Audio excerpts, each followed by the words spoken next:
All right, welcome to the latest episode of the Coleman Power Organic Fitness Podcast. I have my latest of an international guest right here. All right, we have Andrew Scott Johnson, right, of School of Lunches. Most certainly is someone that I'm after connection with through Western A Price and a farm to table advocate. All right, Andrew, welcome to the show. Thank you. I'm excited. It's I don't know if I can speak as fast as you can, but I will try to do my best to keep up. If anything, I think I may need to slow down. We can meet in the middle. Yeah, and I think that's an absolute great way to start off this podcast. Right, Andrew, I suppose I'd love you to tell us a little bit about of School of Lunch and your role there and what you're currently doing in the likes of the States. There'll be a high percentage of the listeners and viewers of this podcast being in Ireland, but also there will be American viewers too, and listeners. So let's touch on that first. Yeah, sounds great. I'm firstly, the way I got introduced to School of Lunch is I am the Nourishment Program Director for a private school in Laguna Beach. It's pre-K through sixth grade. It is 550 children, but I feed 650, including staff and faculty. We own our own farm, and the owner of the school is called Annalise. It's German-based, been around since 1968. It's the Laguna. It's actually the number one multi-campus private school in Orange County.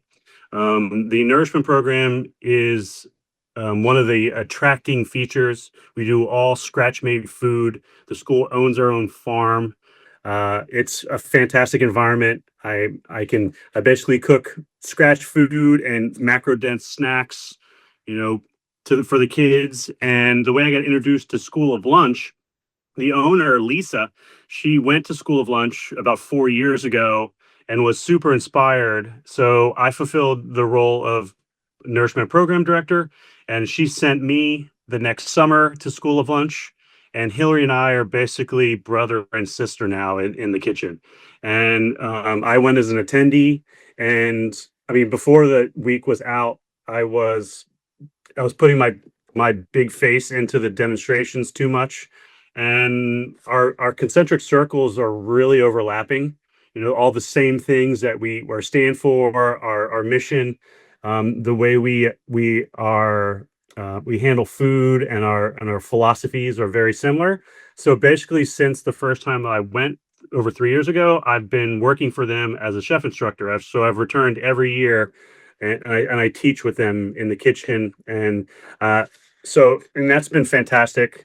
I am a master food preserver with the University of California, Orange County. So I make cheese and I do fermented things, and I went to sour milk school with Trevor Warmerdahl, and that my school sent me to become a cheese maker as well. And I bring those fermented products up to School of Lunch, and I teach people. I bring feta and goat cheese, and I bring it up and I teach the fermentation piece with Hillary, and I also teach the fabricating parts like chicken, and I do like beef heart. So I show the students of School of Lunch how to handle those animal parts.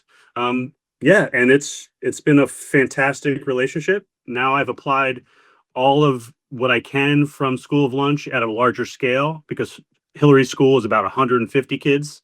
My school is 550, multiple campuses. And so I'm applying the strategies that Hillary teaches during School of Lunch in a slightly larger scale. And then I'm able to help, the school lunch people that are attending, how to implement those strategies at their own schools and their own farms, their own homesteads. Yeah, when I've mentioned, I suppose, Hillary a couple of times, just for those that don't know, most certainly Hillary is a mutual friend of ours, and maybe just give a little bit of background into Hillary there for the listeners who haven't ever heard of Hillary. Yes, the School of Lunch is run by Hillary Boyden and Chuck, and they started this program. They run the Manzanita School in Topanga Canyon during the school year, and they've created this School of Lunch Training Academy that teaches people how to apply the way that our ancestors would be feeding, eating, and nourishing our bodies. So it is organ meats, it is organic vegetables, it is fermented items, it is sprouted grains, it's sourdough, And so through this program, it's a 5-day program, and we teach all of these strategies, and then we give them a toolkit and lessons on how to do that. And then, one of the last days, we go to the Santa Monica Farmers Market, and we buy all the local ingredients, all our favorite farms, with Tehachapi Grain and Weiser Farms and Frecker, and we meet all the farmers, and the whole group goes, and there's like so much energy, and then we collect all this food, and we go back to this beautiful home in Palisades, and we all practice what we learned for the week and make this amazingly opulent spread of organic foods, and then we break bread together, and we look out over the ocean, and then that's like the pinnacle of School of Lunch program. And then we have some other interactions with Mark from Raw Farms, and he talks about raw dairy, and there's a lot of different components. Redmond's real salt, so there's talks about the salt that they're mining in at Redmond's and the products there, and it's all these networking opportunities, and it gives you this real solid toolbox on how to take these skills back to wherever you're preparing food, your family, your school, your homestead, and applying these strategies on day one. I absolutely love this. Your job, I'm going to say, Andrew, sounds super exciting. People always say to me, God, Coleman, I'd love to have your job. But I tell you, Andrew, yours is up there with me, that's for sure. I really am blessed to do what I do. I started my father grew food. We had an acre of land in Bear, Delaware. It was rural. And, when I was a young boy, my dad always grew cantaloupes and tomatoes and sweet corn and melons. And I knew at age 10 that a tomato tastes better from my own soil than it did from a grocery store. Amazing. She's just after freezing there now, I'd say, for the second. Right? Don't worry about that. We will most certainly patch this up here. And I can tell my dad grew 30-pound cantaloupe. When fruits and vegetables get big, they get kind of weird. So I'm like 10 years old, and I go to the entire camp. And I knew at that point, this is what eating seasonally and eating through your own soil did. And I've been carrying that through. You're back, I think. I'm back. Amazing. Right. I was just talking about the farm. Let me know more about the farm a little bit. The farm from my school? Yes. It's called Rebel Mountain Farms. It is owned by the school. It's about an hour and a half away. It's 1 acre. It's a powerhouse of food production. We have a young farmer named Paulo. He just got an ag degree from Cal Poly Pomona. It's up towards the mountain range, so it's a little bit east of us.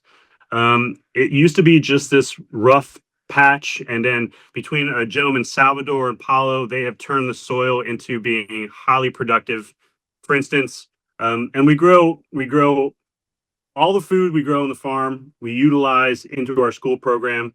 Sometimes we do a farmer's market when there's abundance of crops. But for instance, this week alone, out of 1 acre, we had 450 pounds of heirloom tomatoes.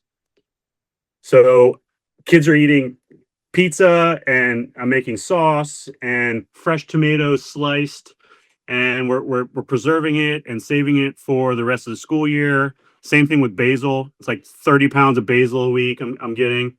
Zucchini, and I'm doing like zucchini ice cream.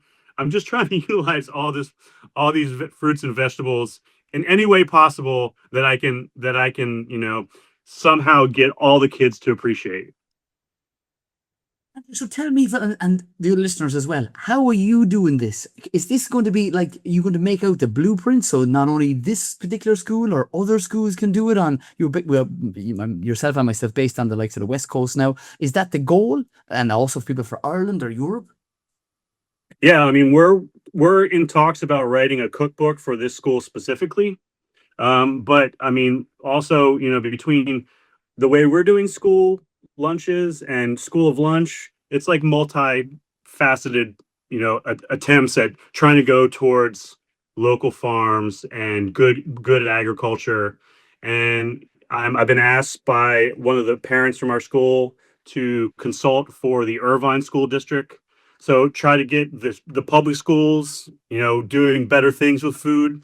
And I also have done programming with Alice Waters and the Edible Schoolyard and her foundation to try to connect local farmers and all of the California schools together to create a network. So they're eliminating the middleman for our big box food people like Cisco, and so she's doing Waters is doing wonderful things as well. Her goal with the Alice Waters Foundation is to basically make all these schools in California use 100% organic produce grown in California 100% of the time, which is a grandiose goal, but it's just a matter of a couple people at a time getting together, school operators and farmers getting together and creating plans, because a lot of times cost is a prohibitive feature when it comes to feeding anyone, feeding kids. But when we can eliminate some of the distribution, eliminate some of the carbon miles to moving food around, I think that's there's a sweet spot on getting this type of food into all schools. Give us an example of typically, like with schools, it's breakfast and lunch, or is it just lunch? Because in Ireland, we've just started to introduce school lunches. However, they're not working as everyone would like them to. The chicken, would you believe it, has been shipped over in some incidences. Of course, this is only in one or two from China, which is quite a distance away from Ireland for the most part. And that's not sitting boding well with people talking about healthier food choices when Ireland has a huge capability of most certainly producing an abundance of chickens for the children, not only the adults, but also the whole family. Yeah, we do lunch as our primary meal, but then we also do two snacks, one in the morning, one in the afternoon. Of course, as a fitness coach trainer, the need for nutrition, high levels of protein. So our morning snack specifically, is macro dense, a lot of protein involved. We don't allow any prepared snacks on campus. We don't allow single-use plastics. We work on a wellness ethos that we try to be super sustainable. So we minimize, any plastics that we use. We use big bins and then wash them, reuse them. We don't use single cups of anything. So all of our lunch and our snacks are packed in bulk and then are distributed to the kids manually. Like we don't even hand out plates. They just get like we do like, granola bars or date bites, and we just give them by hand without providing, any waste. So we just try to do big things in the morning with protein, a lot of solid protein through lunch, and then we have a variety of things in the afternoon, and it kind of balances out their day. I try to optimize their their nutrition for the learning environment.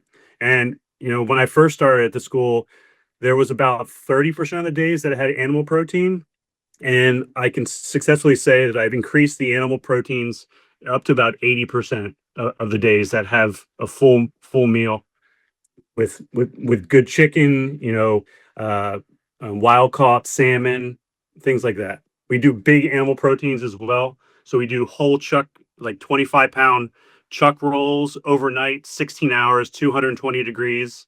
For the big campus, I have three campuses. We're right now at two, but I will do 150 pounds of beef in the oven at 16 hours, and then we'll do like little baby potatoes for lunch, and then shred the beef. That's the kind of thing. We just do big things, whole chickens, bone broth, stuff like that. My God, it sounds literally like a music to my ears, or a dream for people who want better food for the likes of their children. And it is something that's coming down the line with, hopefully, I'm going to say, a lot of support, and most certainly it being taken up by different schools. What do you think is the main problem with other schools, or other countries for that matter, not emulating this system similar to what you have? I think a lot of the public schools, I think they're very cost prohibitive into their nourishment, their school lunch program. They're handcuffed by a tight budget, and bad food is cheap food. So the quality of the food is It's lower. These value added products, chicken tenders, and these frozen products. A lot of schools will just buy this frozen things and then throw it into the steamer or throw it into the oven, but there's no preparation. So, but we value scratch cooked meals. So I think it's a finding a sweet spot with low hanging fruit, like choosing organics from the dirty dozen list, at least apples, berries, lettuces, thin skin things, and start there. So it's just trying to, convince the school operators to make some decisions and put a little bit more money and a little bit more value into the nourishment of their children. I first started in this in Delaware. I was the executive sous chef of a large hospital system in Delaware, and I was, feeding 800 beds, 3 meals a day, and I could see the things that we were feeding patients that just went through cancer or going through these like debilitating health issues, and the nurse like it was so backwards that the food they're giving them like jello cups and just random garbage. And it's like, this is like food is medicine. And you're feeding these people this garbage and they have like open heart surgery. So the same things apply with kids. Like it's either feed them now and add value to their nutrition early or pay for their health care later in life. And I think the investment needs to be made. And I think we're slowly seeing food service operators were chiseling away at least schools in California. And I think it's it's happening around the country and in other places. And these commodity monoculture farms that are just producing one thing over and over is not the way that we should be doing it. There's no biodiversity. They're imparting so many chemicals and so many harsh things for the system, and it's not the way to do it. We need to get back to small farming, getting close to the soil, knowing our farmers, knowing where our food come from, and provide, accept the value that is going to do for us. It's great that you guys have, I'm going to say, farms connected with schools. It's something that we don't have a lot of in Ireland. So to say just a little bit, one of the projects that I am working on is because I visit also schools on a weekly and a yearly basis throughout the school term, and have set up a school in Dublin, for House Educate Together School. They'd be delighted to get a shout out here. They're the only school in Ireland to date that I know of that have planted with myself. I'm going to say an Espalier trained orchard. For people who don't know what that is, they only have, trees, the branches spread out left and right, usually on lovely grand estates all across Ireland and Europe also. But it's something that they only had literally a foot of space up against the fence, and they said to me, Coleman, we have a concrete jungle at this moment in time. Is there anything that you could help us with? We have funding available. We got a grant right through the government, which is amazing.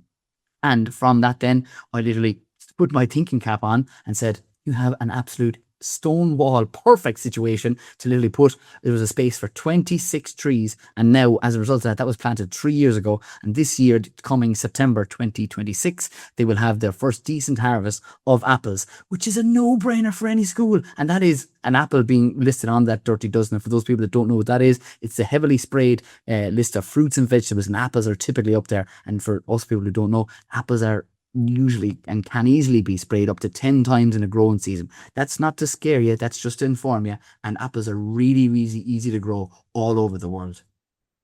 Yeah, and you're absolutely correct. I also worked at a city of Irvine at the Farm and Food Lab. I was sort of a docent for this 2 acre urban farm that teach local residents how to grow food on their patio. And we had a lot of espalier trees. All you need is a flat surface. You just need to make sure you paint the bark with a half water, half latex paint, because you're removing the canopy of the tree. So the bark actually will get sunburned. So you just kind of take care of the trunk of the tree, and those things will go to town. And it's a beautiful application. You create this farm, right against a wall. Lots of food can be produced because it gets a lot more sun. It's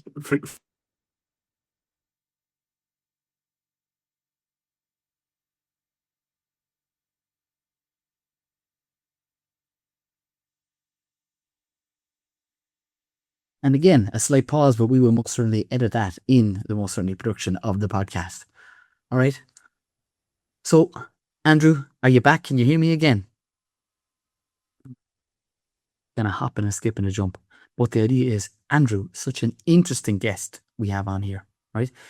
School of Lunch is something that's been carried out all along the likes of the West Coast. And Andrew, tell us, like, I'm fascinated with the whole linking up with a school. So is the school that you're most certainly involved with at the minute, is their whole ethos that they are based for the 8 hours that they're in school on food production and nutrition, or is there the balance of everything else in between and going to the farm once a week? Or give us a typical run through of a week that involves the food and the preparation. Just love to know more myself as well as the listeners.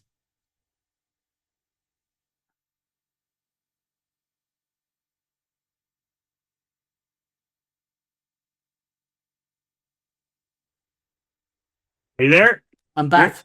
Right, You're tell me what back. you heard, and I will most certainly fill you in. You said you want to hear about my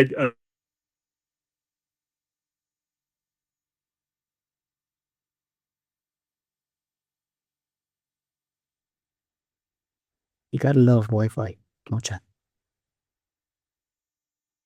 Yeah, okay. you shoot. Fill me in. So we get a delivery of produce once a week. Right now during the summer, it's Tuesday. But I'm in contact with my farm team, and I'm telling them right now what to plant for the fall and the winter.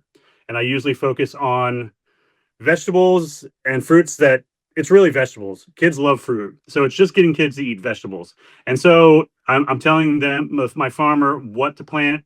A lot of carrots, a lot of beets, a lot of salad greens. We're going to do some of the pointed cone cabbage for this fall. Delicata squash, because I really love that one. You can actually eat the skin. So I'm providing instruction about the things that kids will appreciate the most, and by volume, and we're reflecting on what we harvested for the last season and for the summer. So we get a delivery of produce right now on Tuesdays, but typically during the school year we have Farm Fridays, and that's fantastic. And Farmer Paulo comes down, and we set up an engagement with the kids, and he has all these vegetables, and we focus on one element. We do a couple learning opportunities, a couple like information points about, let's say, zucchini right now or tomatoes, and then we sample the food.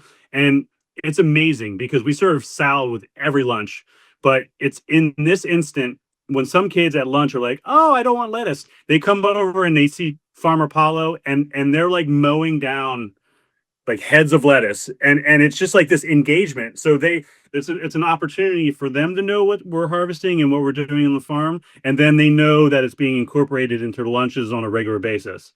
So we do that. And then we also do Rebel Mountain Intensive with the older kids, fourth, fifth, and sixth grades. And we do it twice a year. And we straddle the spring and summer season, and we straddle the fall and winter season. So it's a full year of exploration of what fruits and vegetables grow at that time, what they look like, what they taste like, how they're grown, sampling that. And I go up with the kids to the field, to the farm with a field trip. We harvest a bunch of things. I teach them how to make food using the vegetables. We sit down and break bread together. We have a garden teacher, Eileen, that teaches portions about the the different parts of that's outside the culinary world, about what's going on with the plants. They work with the farmer Paulo. We have a hydroponic section where we're growing lettuce and herbs organically, and he does the things with the hydroponics, and he teaches him how to work in the greenhouse and plant starts. And then so basically it's a full day of them on the farm, both in service to the soil, learning what to do, what it looks like, what they taste like. And I have to say, you get kids engaged. When carrots come in a bag from Trader Joe's and they're just looking at it, that's not how you get kids engaged. You get kids engaged like when you take them out to the soil, and you like barrow down and around the tip of that carrot, and you have them pull that carrot out of the ground, and they go, and they look at that carrot and they're like, this is where it came from. It didn't come in a bag. Like they put the connection together and then they get hooked. And they're like, then they want to like grow food and they want to be involved in the food. And then the next step is give them little things to grow, give them some seedlings, have them put it in there. If they don't have a garden or plants at home, give them little things to grow and let them nurture that. Put it in the window in their kitchen, start growing beans or carrots or something. Herbs are super easy, and allow them to grow that, and then introduce them into shopping and actually recipe development for their home. And that's how you get kids involved in nutrition. And then, of course, the kids that don't like certain things, it takes like 10 to 20 times, psychologically having them try something. So then it's just repetition. And yeah, I know you tried that one time. You said you didn't like zucchini or beets. Try it again. Now we're going to make beet lemonade. And then, oh my gosh, I hate beets. And then all of a sudden, I love beets. And all the nutrition with the acid gets flushed out into the lemonade, and they're getting the benefit, and it's super pink, and they love that because you eat with your eyes. So those are my little tips and tricks on how to get kids involved in the farm and in school. And I just pop around and I do little bits with the kids all the time, and they're my biggest critics and they're my biggest fans. I love the energy and the passion that I can literally hear and most certainly see coming down the line. And it's great to and get those people in the positions on roles that you currently have with kids and connecting with farms, because it's that type of education that's important. Right? So me and you would have went to college and most certainly studied and sat down. A high percentage of that is awfully boring, and people get disinterested and then lose interest. As a result of that, they'll go away down a different route, which typically could be lent towards or a totally different area, and them missing out massively on the simple things. Food, as you already have to mention, is medicine, but we actually just need to get the kids and or the teachers involved in every way, shape and form, because then it's starting them young. They go into, I'm going to say, the young adults and adults after that, and it makes everybody healthier, more productive. It's going to save us money in the long run, and if only we could maybe see into the future just a little bit to gain the advantage of, I'm going to say, what comes out the other side of it when we eat better foods, we either grow a little bit of our own or connect them with a farm, and as a result of that, nearly everybody gaining the benefits.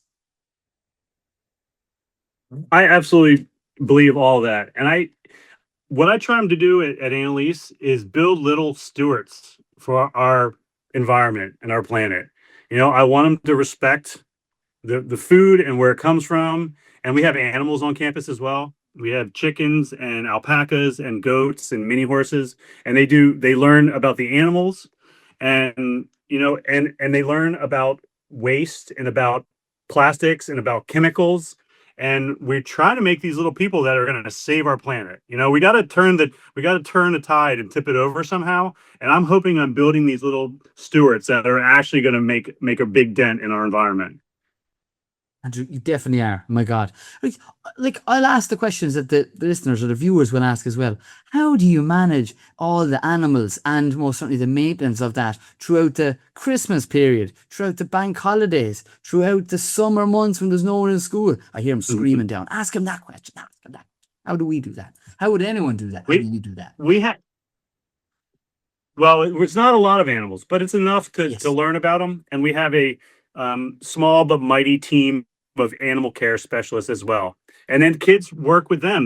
They walk the horses and they groom the horses and they take care of the chickens and they feed them. So all these programs are part of their daily educational experience. That's great to know. So the idea is, lads, there are people that work there, and same the people that cut the grass back home in Ireland or anywhere else you're listening to this podcast. The same effort could be literally feeding the chickens, feeding the horse, changing the water. It's not that much of an effort to most certainly have this, and it's about starting. Hens are a great way to start because they're very little maintenance, and it's going to be literally feeding them scraps and or I'm going to say chicken feed, and they're literally actually after that looking after themselves, scratching around, and great for kids to, as they develop, see where I'm going to say eggs come from and the difference between what's in a shop or in a caged egg compared to the one that's literally scratching or being fed nutrient dense foods in itself? Or are you seeing that yolk that's bright orange and or red in particular times of the year? I think we're back on again. Absolutely beautiful. Right. Andrew, is there There you anything go. else that you want to touch on right before we get closer to the end of this podcast? I'm super conscious of your time that we haven't mentioned already in the likes of this show. Well, I think, people think in absolutes. They want to like just jump in and get completely in, they want to go so extreme on either directions. I think eating better and and eating organic and eating close to the soil and doing better things for your health and in your nutrition. Just if you do something a little bit better the next day and keep moving forward, that's a good place to start. If your diet consists of something that is just atrocious, fast foods, junk food, just try to make small incremental changes and you'll get to a place where you're making big changes in the long run. So sometimes it can be a little bit daunting. Like people see these fads on the internet and on social media, and just know what's true. Make small changes. Do one thing better than you did the next day before. Walk a little bit more, eat a little bit more healthy, surf a little bit more. um, that's all you can ask for. So, people are very hard on themselves and they're hard on other people, and we need to give ourselves grace in this crazy world. And we just need to, keep moving forward and being solid people. Andrew, what an absolute pleasure to have you on this podcast. I'm going to most certainly meet up with yourself very, very shortly. That'll be well after when this podcast is most certainly out. But I always end these podcasts by saying, stay tuned, stay classy, keep it organic, and get on that good stuff.